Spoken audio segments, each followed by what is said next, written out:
And hello, everyone. Welcome to the final seminar of our series. And I see a lot of new faces, especially members of the public in the audience. So I wanted to mention what this is. This is part of pretty much every Friday in term time, we have a nature seminar here open to the public.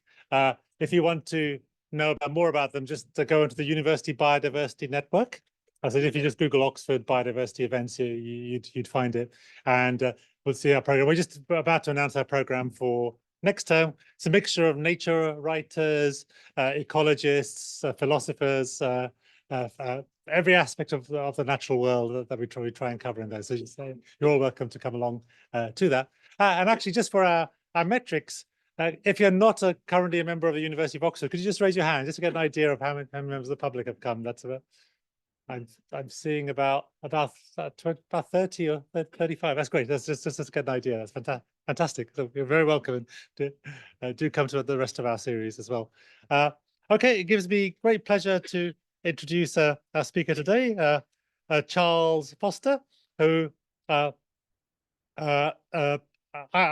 very impressed that he's a winner of the Ig Nobel Prize for Biology, and has written a number of books, including Being a Beast, Being a Human, The Screaming Sky, which is the topic today, which is I absolutely recommend as an absolutely mesmerizing book about the topic you'll hear about today, and the Cry of the Wild. And he's got a few other interesting ones on the way we were just discussing. And he's a fellow of Exeter College in law. And so it has a vicarious range of interests, but we'll hear particularly about his obsession with swifts. So welcome, Charles. Thank you very much.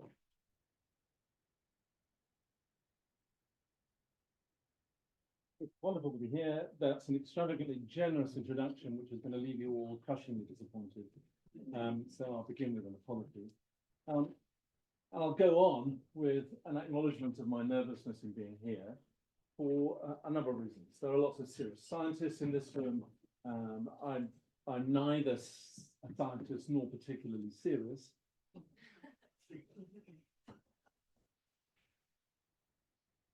I'm also embarrassed about speaking in a centre that has the name environment in its name for this reason, that I have a deep suspicion, I'm afraid, because of the notion of the environment. I think it's a corrosive idea. It conveys the idea that the environment, which is something we're supposed to care desperately about and spend lots of strenuous time and money preserving, is something outside us rather than something of which we are part and which is part of us. I also, because of my nervousness, ought to start by confessing that I am a thoroughgoing anthropomorphist. And lots of things that I'm going to be saying about swifts will raise your hackles if you are a serious scientist. The American biologist Carl Safina said that anthropomorphism is a good first guess as to what any non-human animal is feeling. That's my view. It'd be surprising if it were otherwise. We share all our evolutionary history with non-human animals. We share an awful lot of our physiological and neurological software and hardware. It will be a great surprise if what I feel doesn't relate in some way to what a fox or a swift feels, and vice versa. So anthropomorphism, a good first guess, almost certainly a very bad second guess, almost certainly a terrible third guess, but that's a legitimate place to start.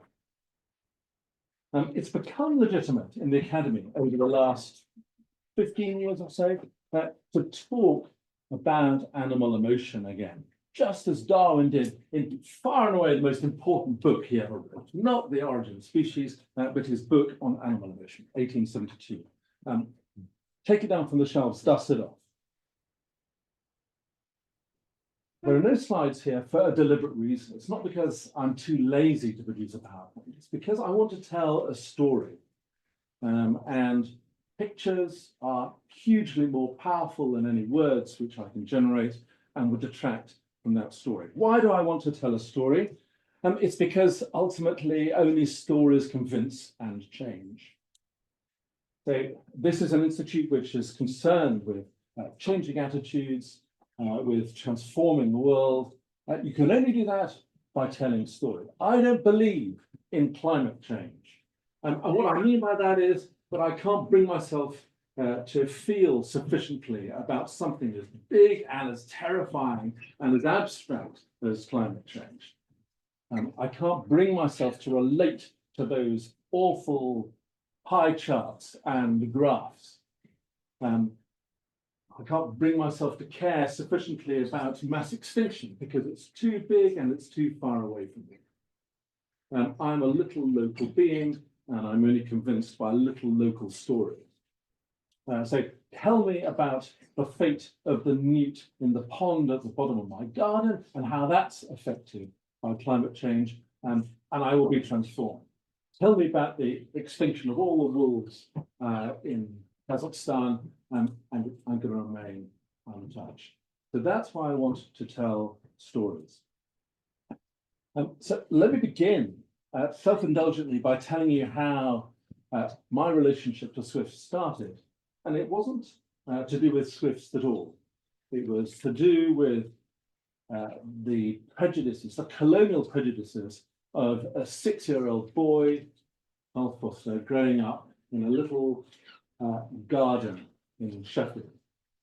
So there was a blackbird in that back garden, which was like surrounded by privet hedges.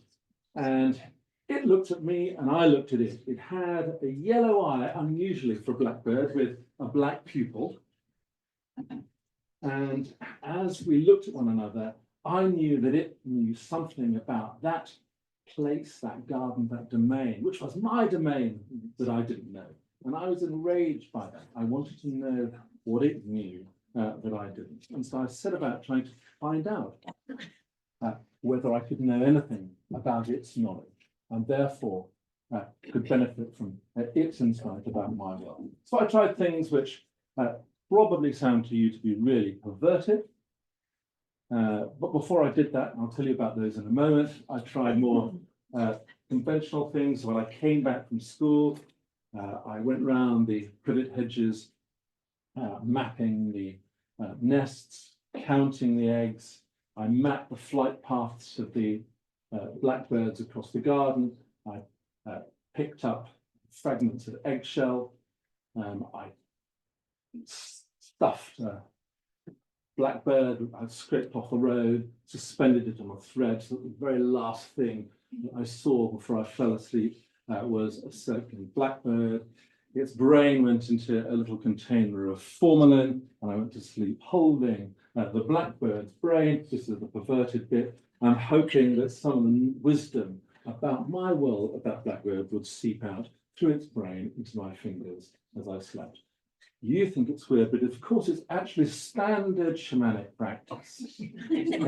So that is the direct encounter way in which most human beings, for most of our evolutionary history, have tried to relate to the natural world, not by collecting data, but by hoping that something of that animal is going to seep into them and transform them. So blackbirds were my entry into the natural world. And then at about the age of 7 or 8, I was looking at my beloved house martins circling over the school field. And then in the sky, immediately above those house martins, I saw something else which was of a completely different order of being. It was orders of magnitude faster. It was plainly better designed by God or by natural selection or whatever. It was martial, military in its efficiency.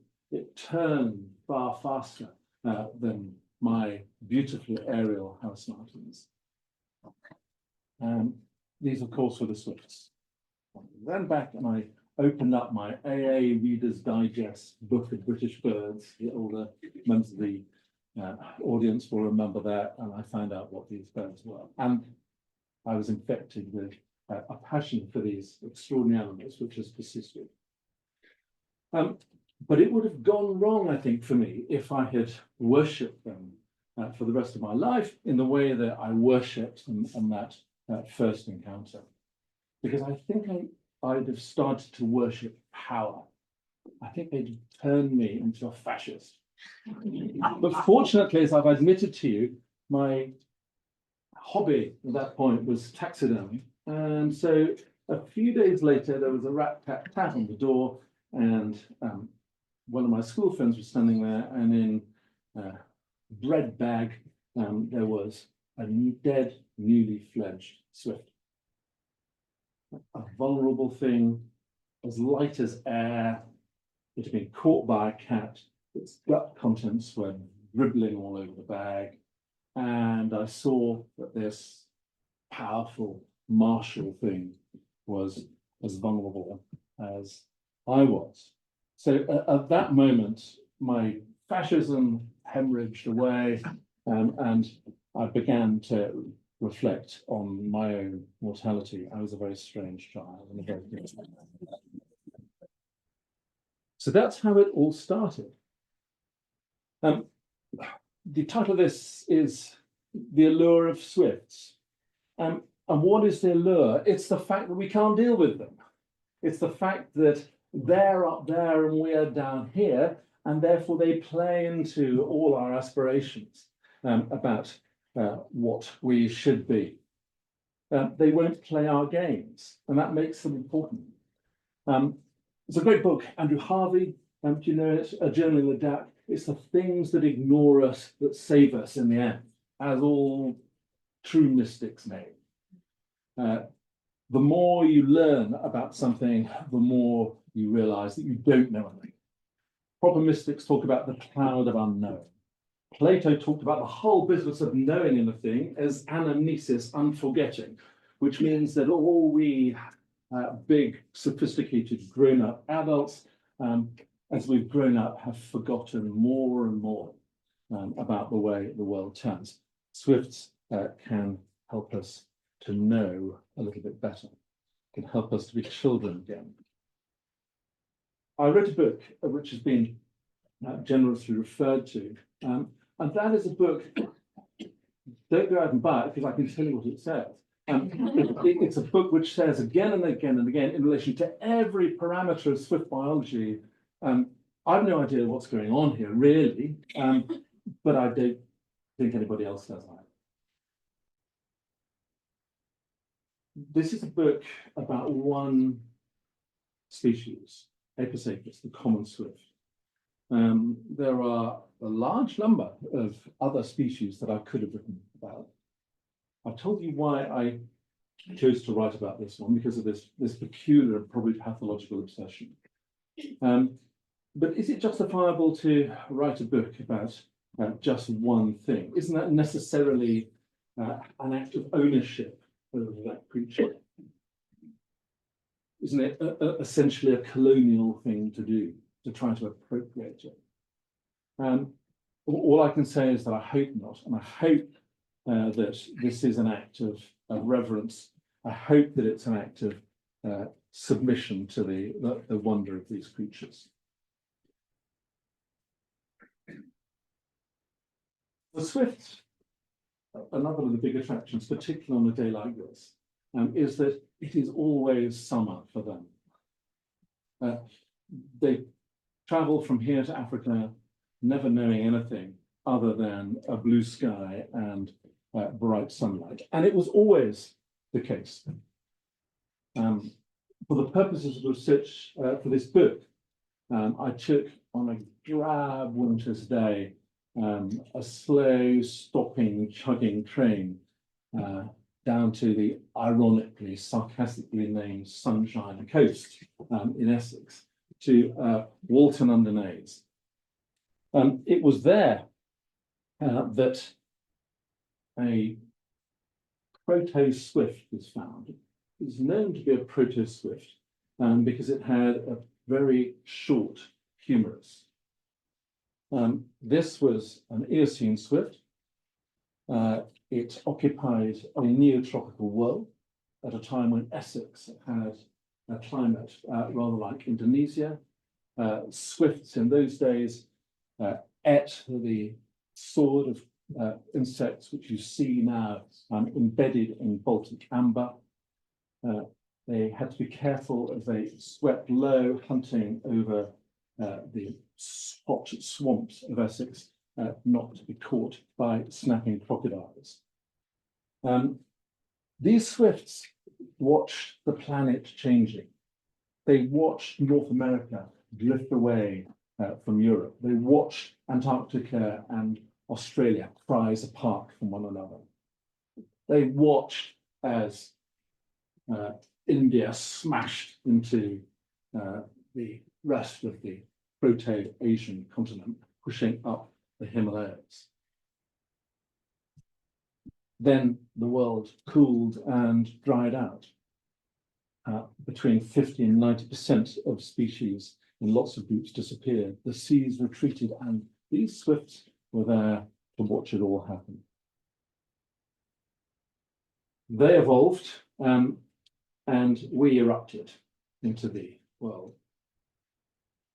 And it seems like the curious and perhaps now disastrous alliance between swifts and us erupted quite early. There are still some places in the world where swifts don't have this very close connection with humans. They still nest in a few places in cliff faces and trees, but it's for common swifts unusual.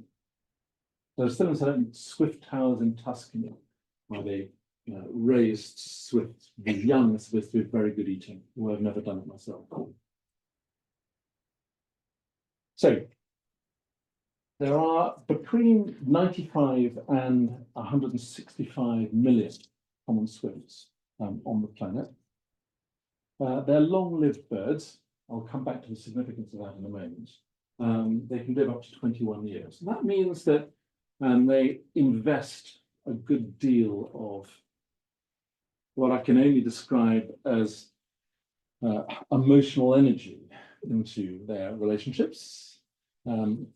It means that they're capable.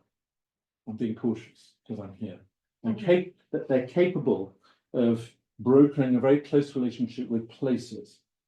It means that they perhaps have an affective attachment to, for example, the eaves above my house in Oxford, where for many years a pair of swifts was nested. Their survival as adults is very good, hovering around 80%. But you'll be familiar with the fact that they are severely stressed by us.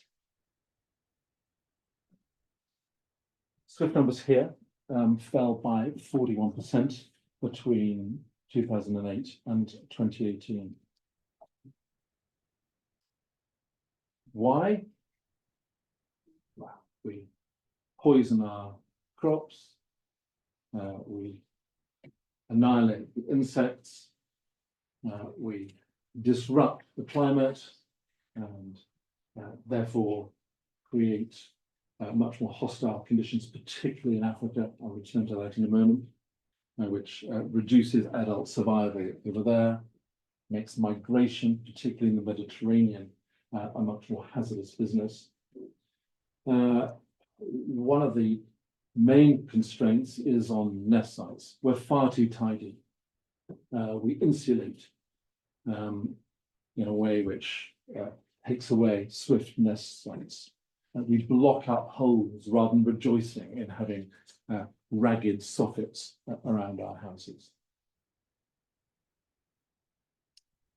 One of the things that I began to reflect on when I was considering just why these birds excited me so much is simply the metrics of their life. Let me give you a few of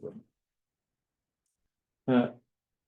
A swift might do 38,000 miles in a year. If that swift lives for 21 years, that's 771,000 miles. That's 3¼ trips to the moon.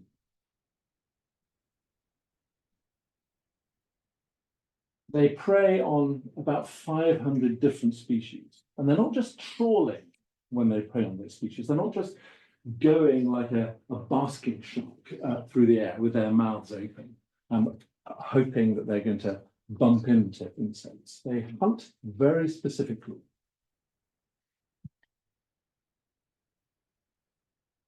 They perhaps go at 60 miles an hour, and at 60 miles an hour, they're capable, when they're hunting bees, of distinguishing between the stingless drones and the nasty, dangerous, bestinged bees. Imagine being able to do that at that speed.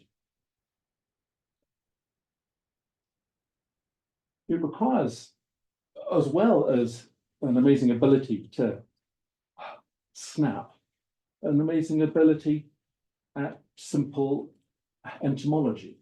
If you're a good twitcher, you might know from their jizz maybe 100 species of bird. Swifts seem to know at least 500 species of insect and know them at high speed and way up in the air. In a very Catholic year, if I'm being very adventurous in my own diet, I might eat, what, 20 species? Swifts eat 500 species.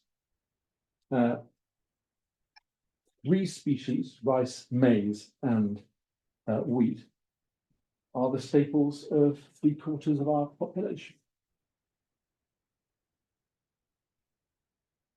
A fifth of all US meals are eaten sitting in a car. One of the most disgusting statistics that I know. But swifts have all their meals up there in the sky. They bathe by diving through clouds or by diving under clouds and waiting for the rain to cascade out onto them. It's not surprising that in an effort to capture this sort of romance and epic, the poets have stumbled. It seems to me there are 3 great themes whenever poets have taken to trying to describe swifts. There's a theme of aspiration. There's a very moving book by a woman who suffers from MS and has done from being a young woman. And the swifts are, not to make it too high really, to say the swifts are the animals that keep her alive. They lift her mentally and spiritually from her wheelchair. She waits there, almost paralyzed every spring, looking up into the air. If they didn't come, she would die. But when they do come, they give her a reason for continuing. They lift her out of her wheelchair and she can fly with them in the sky. That's one way in which we try to capture the essence of swifts.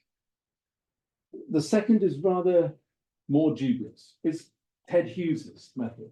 You all know the famous poem. The swifts are back, therefore I can be assured that the world is continuing to work. So we use them as sedatives to put to sleep our own neuroses about ecological destruction. And I'm uneasy about that. It seems to use swifts as tools. And then there is a strand in the poems of denigration. And this is the bulk of the poems about swifts. Swifts are yobs, swifts are vandals, swifts are mobsters. They're like leather-jacketed Hells Angels. They tear blasphemously around the tops of church towers at evensong. They are Satan's cherubim. And where does that come from? Perhaps it comes from a deep-seated resentment that we lumpen, literally grounded beings are the way we are, and they're so much better and faster and freer than we are.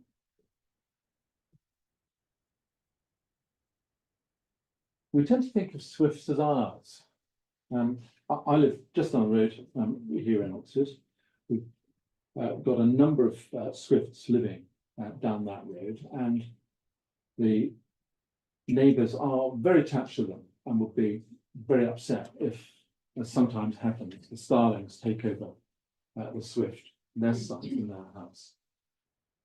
But the neighbours all talk about our swifts, my swifts, and it's great because these are animals that, if anything, possess the humans rather than the other way around.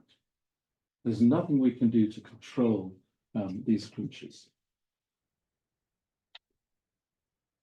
Most of the time, they're not here in Europe at all, of course. They're here for 3 months. Why do they come here?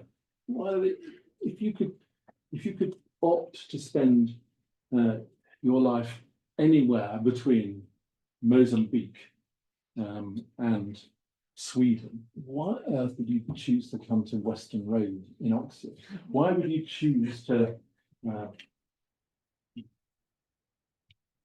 expose yourself year after year to an English summer? The answer is that we have longer days and therefore more hunting time. And up until now, anyway, up until the time when we started killing off all our insects, there was a reasonably predictable supply of insects. But the relationship is very brutally utilitarian. It's wham, bam, thank you, Europe, and then back to Africa. Where do swifts live? Neither in Africa or in Oxford. They inhabit the sky in a way that no other creature that I know does. They graze on the aerial plankton, ballooning spiders and the like, which are carried up by the thermals. They sleep on the wing, circling round and round, perhaps with a half of their brain shut down. That's not, it's contentious, but perhaps there's half of their brain still working, as happens in frigate birds and some cetaceans, so they know roughly where they are. Sometimes they mate on the wing, though that story's been made over prominent in swift mythology. But if it's right to say that they live anywhere at all on this planet other than the sky, these are African birds. And if you want to understand where they thrive, where their natural habitat is, and you can't be up there in the blue, it's to Africa that you must go. And if you want to find out where they are in Africa, what you do is you find out how the map of green sweeps over Africa as the year goes on. Follow the rain, follow the green. Between 4 and 6 weeks after the green arrives in Africa, up come the insects, and there the swifts are to be found. They play a dangerous game. If you rely on rain, you are flirting with storms all the time, dancing with storms. And sometimes that's deadly. They're very vulnerable, particularly to the El Niño cold Pacific currents. So the fate of swift in Africa depends on big blocks of cold air, which are boinging together like billiard balls in the Southeast Pacific. They in turn produce rain, torrential rain in Southeast Africa, drought, you see the deaths of cows and massive human suffering further north in East Africa, and often the death of vast quantities of swifts. But why? Why is it that these birds that seem to treat cyclones with such contempt sometimes get killed by them? My own fanciful idea is that the explanation might be something like that in the old story about how weasels and stoats fascinate birds down from the trees. Have you heard about it? The weasels are said to chase their tails round and round at the bottom of the tree. The birds are looking down. They get so dizzy that they drop off the tree and can be eaten by the weasel. I like to think that the circling of the storm mesmerizes the swifts so much that they're drawn, fascinated into the eye of the storm and eaten by it. So lots of our swifts here will overwinter eventually in an area of Africa that I spent a lot of time in, northeastern Mozambique. And it was there that I went to try to catch up with them. When they begin the journey north for the spring migration, it's a very, very gradual filtering process at first. It doesn't look as if there's any great active decision. Right, let's go. They begin diffusing along the green corridor. Look at it on the map. Following Lake Tanganyika northwards and then gradually drifting west.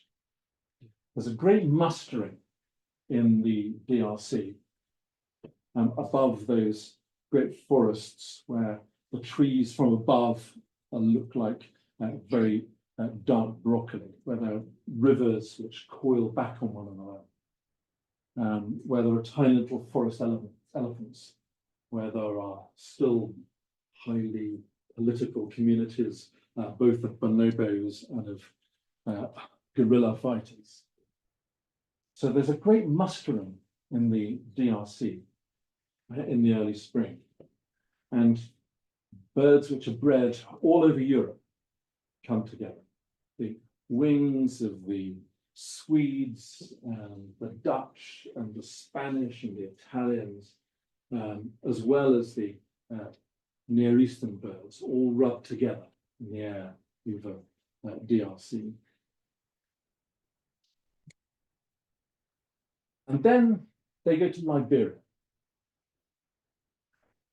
I expect you thought that the great wildlife experience is to look at the migration of the wildebeest across the Masai Mara and the Serengeti. It is pathetic compared to the mustering of birds in Liberia before the start of the great spring migration.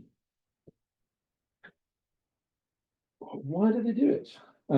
The obvious reason is that there are lots of insects there, and the birds are fueling up for the big push north.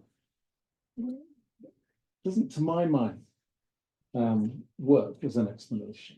Lots of the insects which do occur in Liberia come after the mid-April rains, by which time all the European birds, or most of them, have already begun their big push. And also they don't seem to need that big fueling effort in order to push themselves out. They don't seem to load up massively before leaving in any event, wherever they are. The spring migration is a much more frenzied journey than the autumn migration for obvious reasons. They have in their minds, and yes, I do think they have minds, a picture of my house in central Oxford. They've either bred there the year before, or if they haven't bred there before, they have scouted out Western Road in Oxford as potential breeding site. And there must be a sense in which they have a picture of my eaves. And that means they must be planning. It means they must have foresight. This is not an algorithmic process. They go very fast once they set off. The fastest Swedish swifts in the spring averaged 403 miles a day. And there's a British swift which is known to have done the journey from Liberia up to Britain. That's 3,100 miles at 620 miles a day. How do they do this extraordinary process of navigation?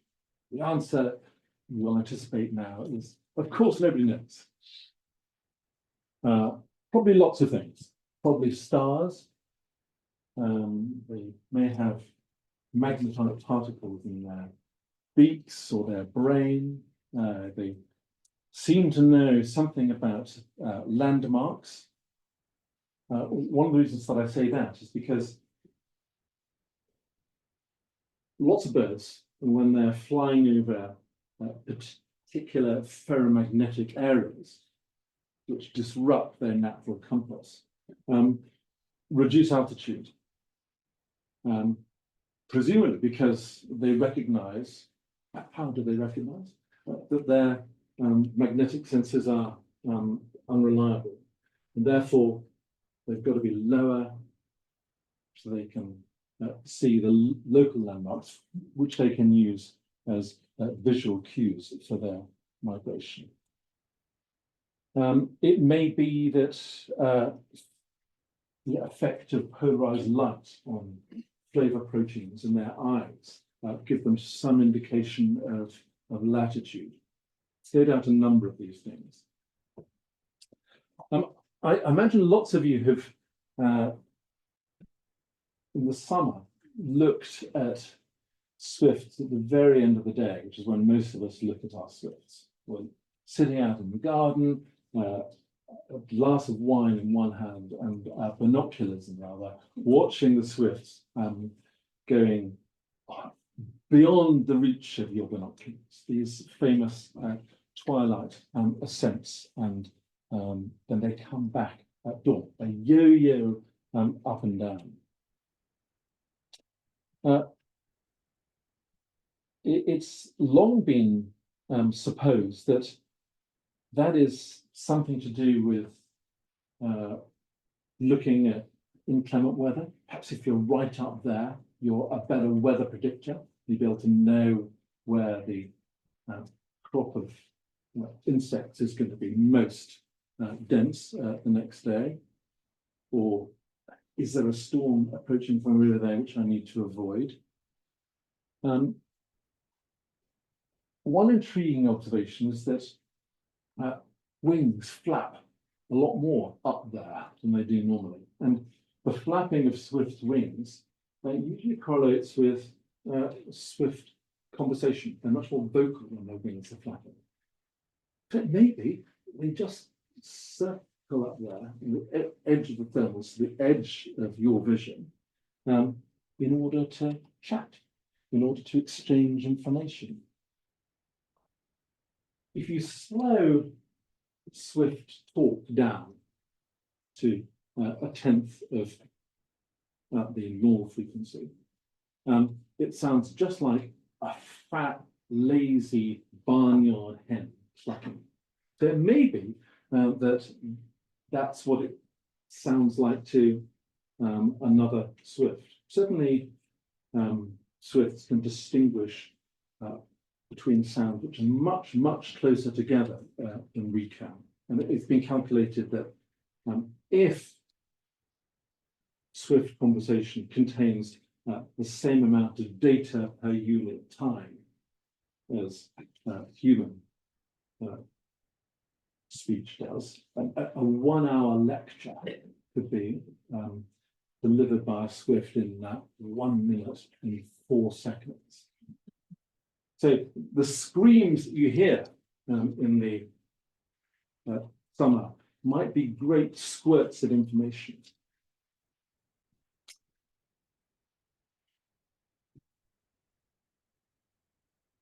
So they settle in Oxford and they set up house. The two birds that have arrived will not arrive together. They'd probably been apart from one another for the whole of the African winter.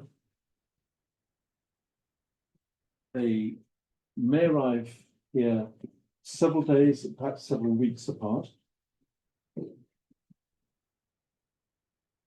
But they will be partners. Like most long-lived birds, and indeed like most birds, they mate for life. There's no evidence that there's been any contact with them, between them, for the whole of the time between they leaving England and coming back.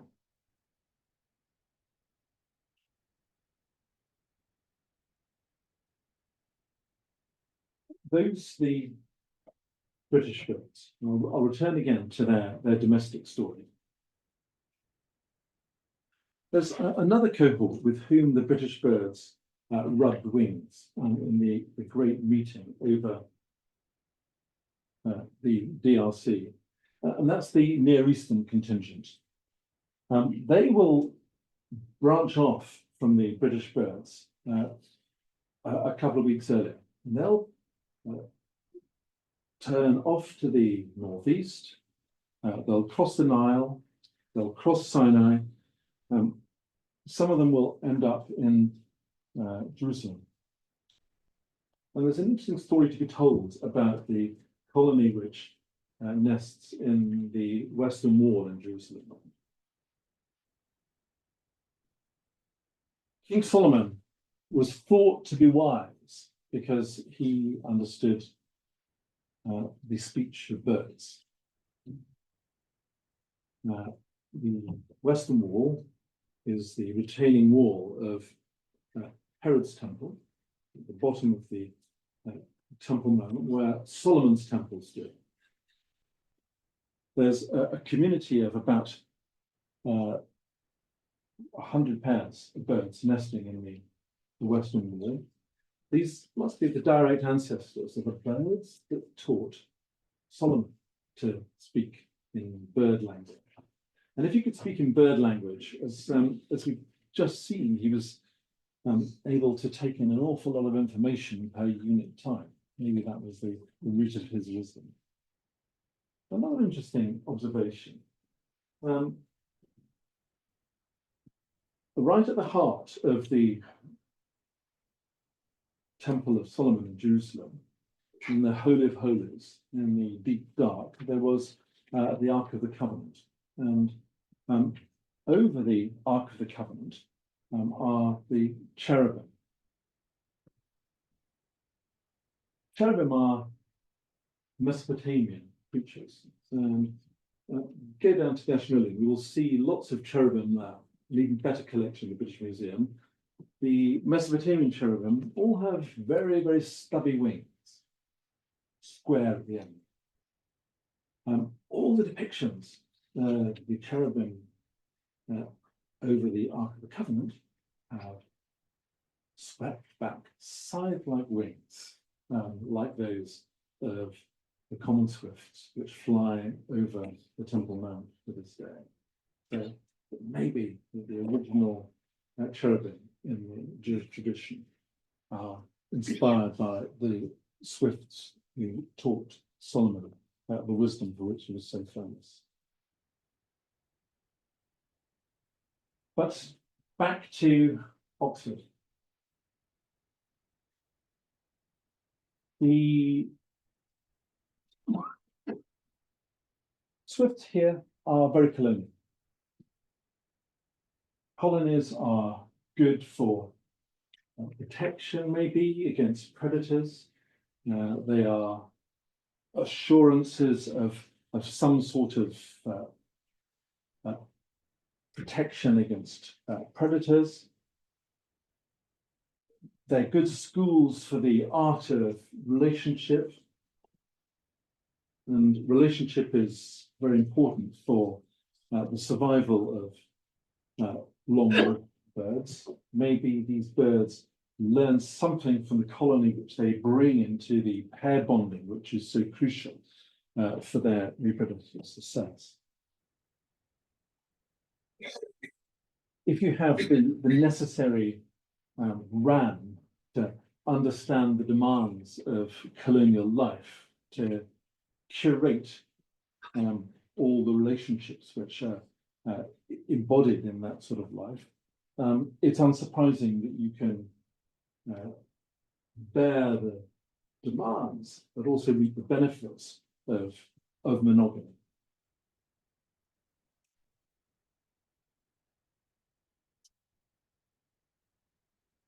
As you look up into the summer sky, you see these swifts playing with one another, flying around in flocks. It'd be easy to think that you should think of them as simple elements in a flock. In fact, they have very great idiosyncrasies. So, for example, there are some swifts which year after year won't go to the nest box before the eggs are hatched. It's as if they want their last fling before the kids finally arrive.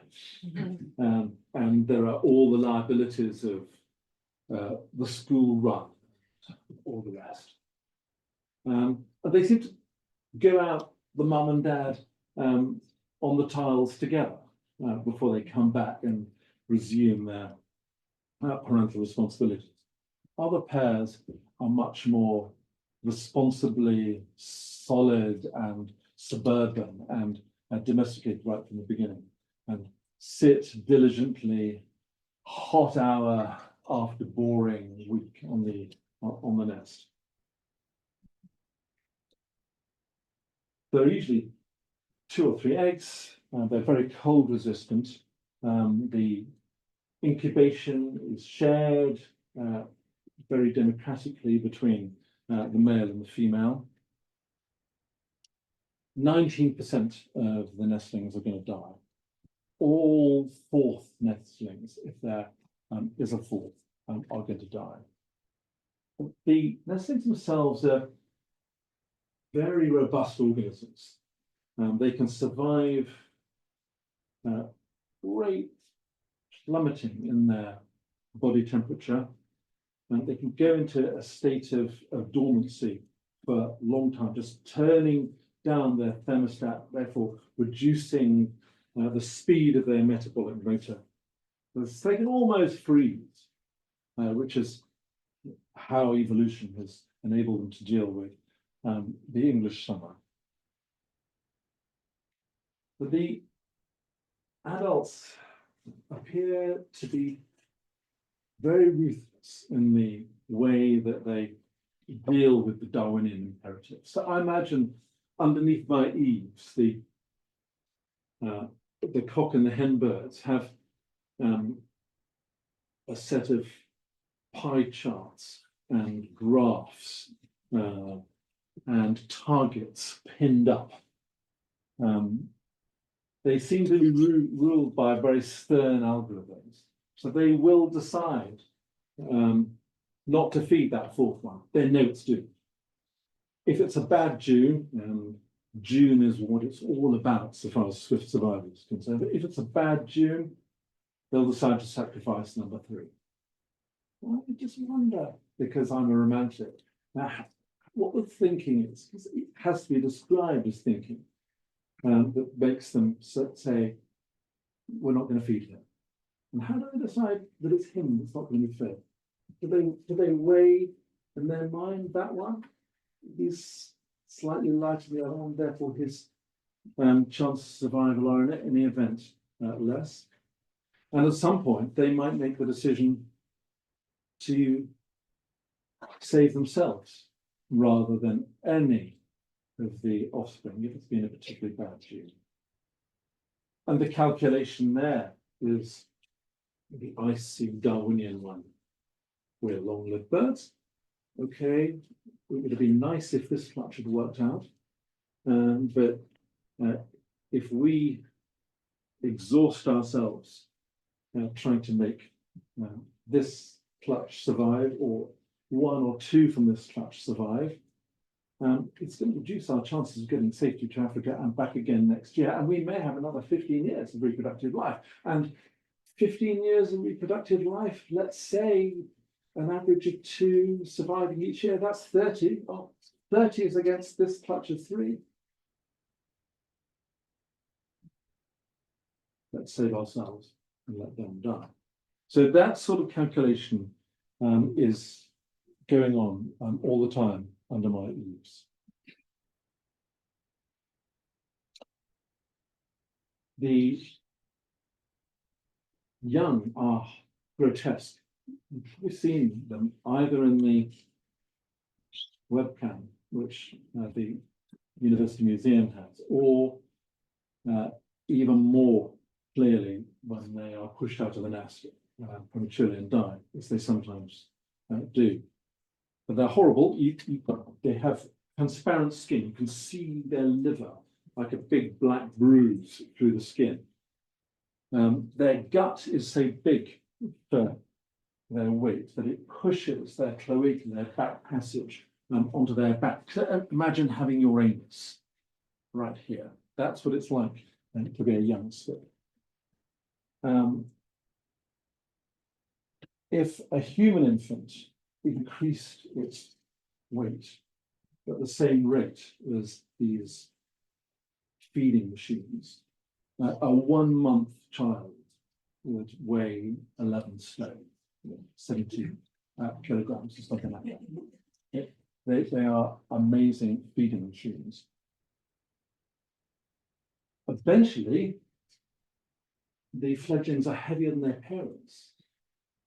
And they then have to enter a very dangerous phase of their lives.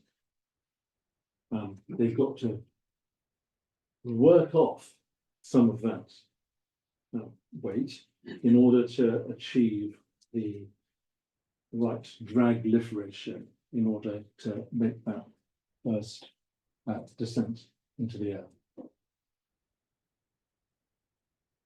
And in order to do that, go and look in July at the webcam. They spend hours in the nest doing press-ups to lose weight, but also, most importantly, to strengthen their wings in order for that descent. The descent out of the nest, which is obviously very nerve-wracking for them, poking out their little heads and looking down, is like nothing so much, I think, in the natural world as dying. It's a transition from a suffocating, hot, claustrophobic shell, the nest under the eaves, into air. It's more like the chemical process of sublimation. Solid goes directly to a gas without any interim phase, than it is like anything which is biological. They're accompanied throughout their time in the nest by vampires, louse flies. These are blood-sucking parasites. They can take 5% of a nestling's blood volume. It's quite a lot. Interestingly, there doesn't seem to be any detriment. Nobody knows why. If you took 5% of your blood volume, you'd feel a bit peaky. You'd feel particularly disadvantaged if 5% of your blood volume was taken just before you had to fly for the first time to Africa. It's also strange that they don't take the louse flies off them.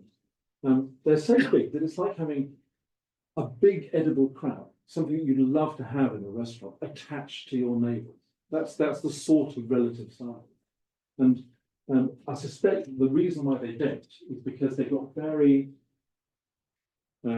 very curious arrangement of muscles at the back of their neck. So they're really very, very good at snatching insects to one side of them. But the cost of doing that in terms of their neck musculature is very bad at doing that, going up and down. So they probably can't take the edible crab off their navel.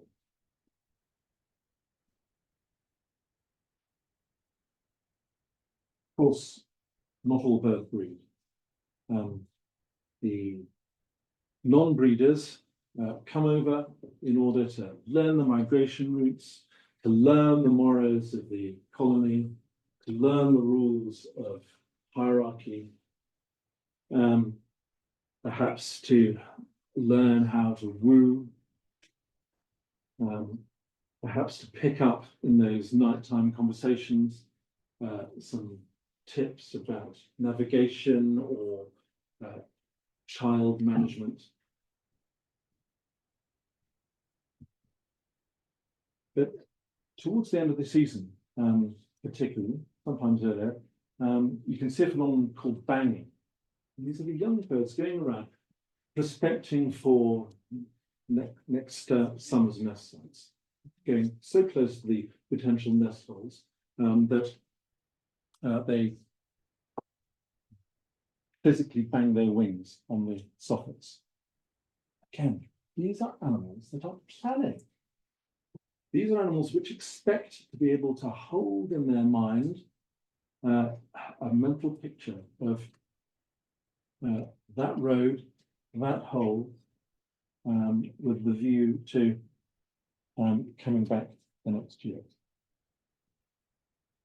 And then off they go. Back to Africa, back to the green, back to following the rain, back to being mesmerized, perhaps fatally, by the storms. But all the time, being, for me anyway, the archetype of aspiration. For me anyway, the creature that, just as for that woman I mentioned earlier, who suffers from MS and is lifted out of her wheelchair by the swifts every year, a species that gets me out of myself and reinfects me all the time with the wonder of the world, and therefore the imperative of creating a world in which swifts can continue to live. I'll shut up. If there's time for questions, I'm conscious I've gone on far too long. I'd love to try to answer them, but even more, I'd love to hear your responses to what I've been saying. So thank you for your patience.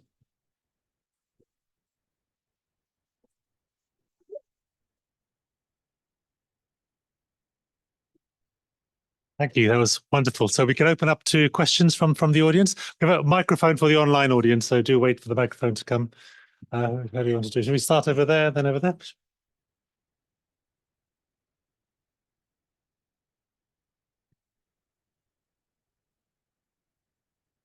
Thank you. Hello, can you hear me?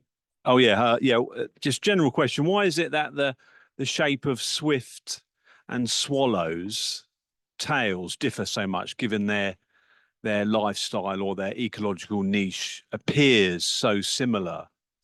I wonder.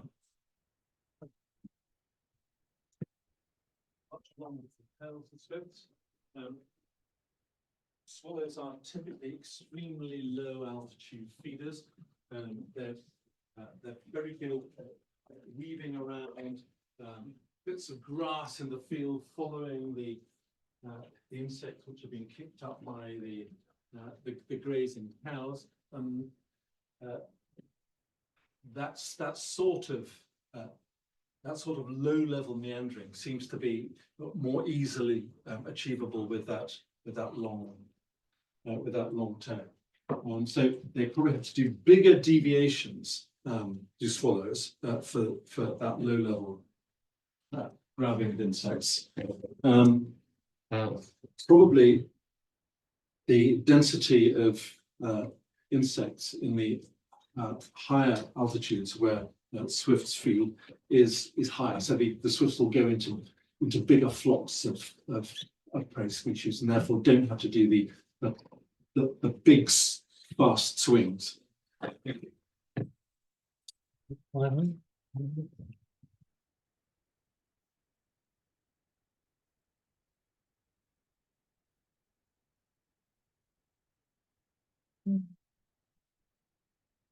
Thank you so much for your talk. I really enjoyed it. I'm wondering, so you kind of mentioned you're very aware that you're in a room full of scientists, quote unquote. I was wondering how, so you're talking about like the importance of storytelling. How do you think that we should try to incorporate that into our research? How can we be better at telling stories? There's so much to say. I'll say just one thing, and then hope to continue the conversation some other time. But one of the things which has inhibited, it would seem to me, that the whole scientific project is the way that scientific writing has come to be demanded in the academy.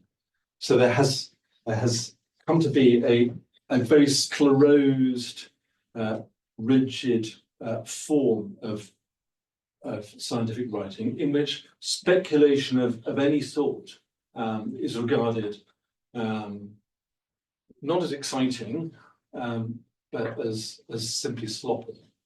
So I would like to see, I'd like to see more room for the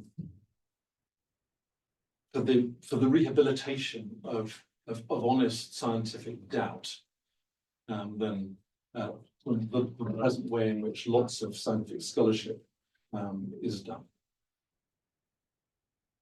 I would also like the basic observation of Einstein and Bohr to be recognized as the central principle in biological storytelling. By which I mean this. So there was the famous debate between Einstein and Bohr, wasn't there, about whether you could, in principle, devise,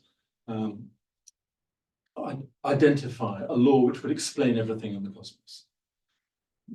Yes, you could, said Einstein. No, you couldn't, said Bohr.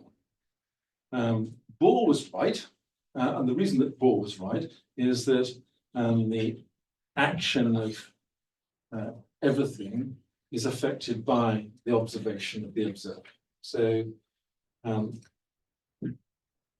subjectivity is at the heart of all scientific observation. I can't look at an electron without affecting the spin of the electron. I can't look, I imagine, at a swift without affecting the action of the swift, and vice versa. So if one acknowledges that basic principle, which is encoded in quantum non-locality, for example, you necessarily acknowledge the exhilarating uncertainty which comes with all subjectivity, and even when you are presenting your objective scientific findings in the most rigorous way you can. And a second corollary of what I've just been saying, of course, is that since everything is connected, relationality is the web and the weave of the cosmos. If two things have been together at one time, they affect the action of everything else immediately, and whatever the physical distance between them, forever. And of course, since everything has been very close to everything else at the moment before the Big Bang, everything affects everything instantaneously. however far apart it is in space or time. So the whole cosmos is one big conversation with everything else in the cosmos. And that simple observation would seem to me to affect necessarily the way in which we tell our scientific stories. It shouldn't mean that we're chary about being certain about our scientific conclusions, but it should condition, shouldn't it, the way in which we express those certainties. Actually, I'll just follow up on that. I didn't expect the discussion to veer into quantum physics quite so quickly. But another thing you picked on, you were quite cautious about anthropomorphism and while defending your anthropomorphism. And my perception is perhaps there's more of a relaxed feeling about acknowledging the personhood, the beingness of animals, other species than there was, say, 10, 20 years ago. Yeah. For a variety of reasons. I think perhaps realizing the limits of that intense rejection of anthropomorphism and problems that's caused, this depersonalization of nature. Yeah. Do you detect that in your readings and writings as well, that actually the scientific community is more open to that more subjective view or a more personalized view of other species? Absolutely. And it perhaps follows on from what I was just saying about quantum physics. So yeah, consciousness seems to be a fairly ubiquitous quantity. The universe seems to be a very fecund garden for growing up consciousness. And the better we get at looking for consciousness, the more we find it. So what do we say about our own consciousness? Well, there's plainly some relationship between my brain and my consciousness. And I promise I will return to animals in a moment. There's plainly some relationship between my brain and my consciousness. If I fall off my bike on the way home and I damage my brain, my way of being Charles Foster will be affected.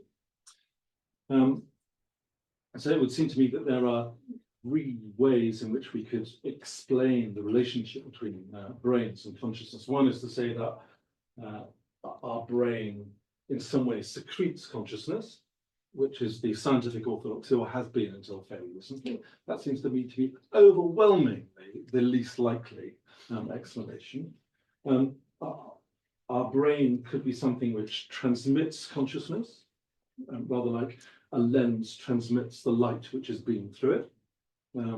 William James said something like that.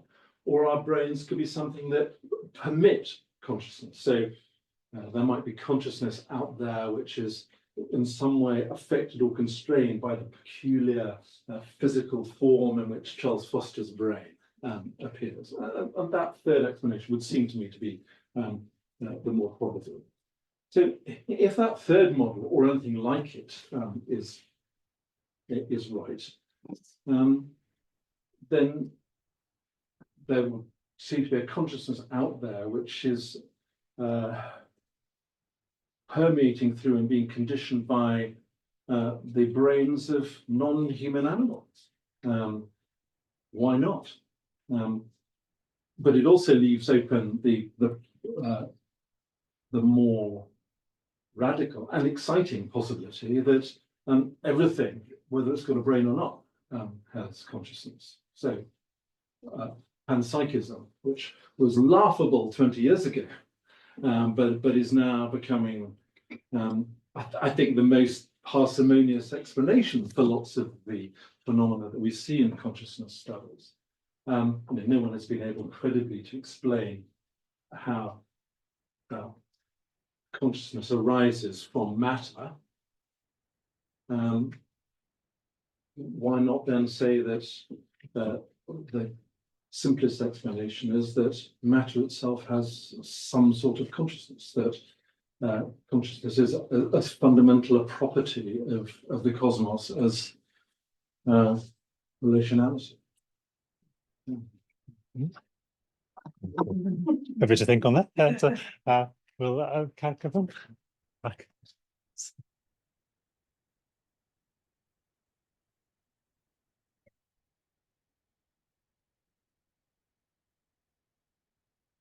Thank you very much.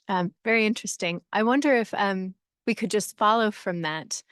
What are your thoughts about artificial intelligence and consciousness, perhaps in that sphere, and how it might relate to these ideas? It's not artificial intelligence, is it? That's the first thing to say. It's much more like artificial stupidity. We don't in our ordinary lives say that the mere accumulation of data and the massaging in some way of data amounts to intelligence. Somebody who can merely do that, we wouldn't regard as intelligent. What we describe as human intelligence, in the sense in which we value it, is much more like what we have classically described as wisdom.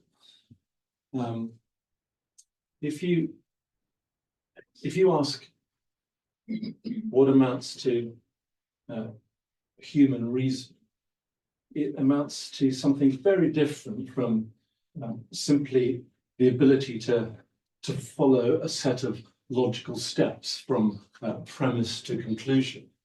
It involves the recruiting of lots of inchoate things, intuitions, just for example, intuitions, feelings, the inputs from pheromones, all sorts of things.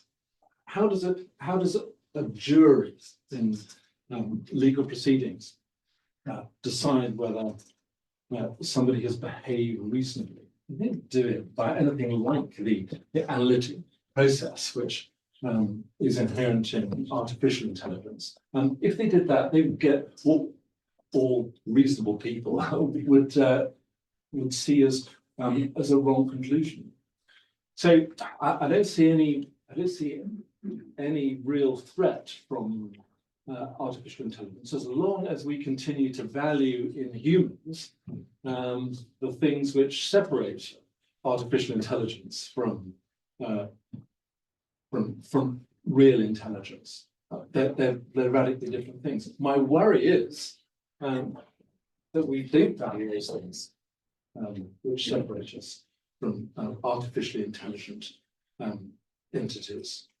If we come to value calculation and the capacity for data collection and management in the same way that we value wisdom, then we are sunk. But I don't think we're quite there yet. But to go back to the last part of your question, I think there are animal ways of being which suggest that they handle data, they handle their sensory inputs in a way which looks much more like human wisdom than artificial intelligent processing of data. So I feel much closer to a hedgehog than I do to a laptop.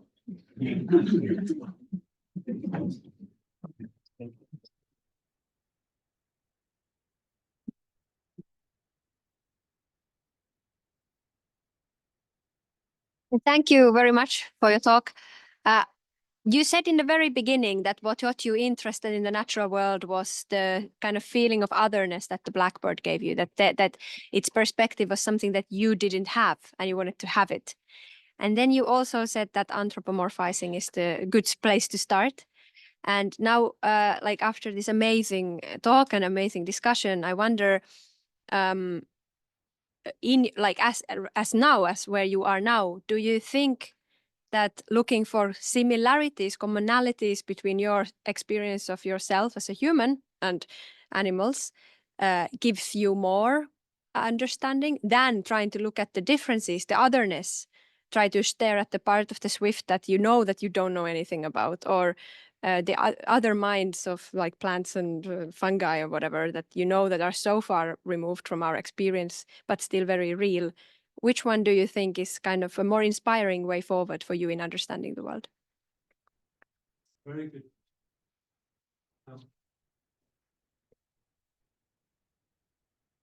Apart from various experiments of zoological method acting in an effort to try to enter the sensory worlds of non-human animals. In intent really to convince myself that I wasn't locked up forever in my own head. And that therefore it was possible to have a conversation with my friends and family, and that wasn't entirely at cross purposes. So I thought, oh, if I can enter to any degree the sensory world of something as different from me as a blackbird or a fox or whatever, then maybe I can understand what my children are all about. That was successful to some degree. Certainly it was good for me to try.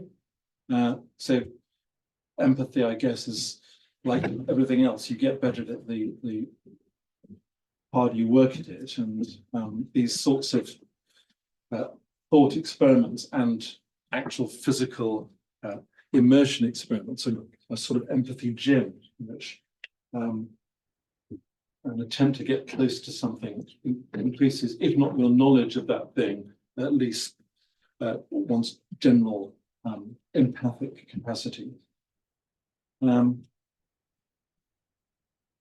But I think that both of the strategies that you mentioned have to complement one another, really. It's just that my particular method, partly because I write books, has been the one that I've described.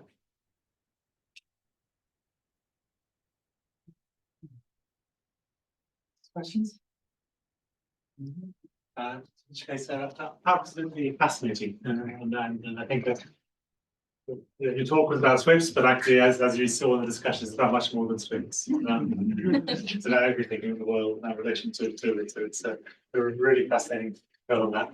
I encourage you to join us around the corner. We have drinks, just an informal reception if you want to have an informal conversation and snacks there. Atmosphere room, I guess. So we'll just follow the crowd, so be around there. And thank you once again. No, thank you all.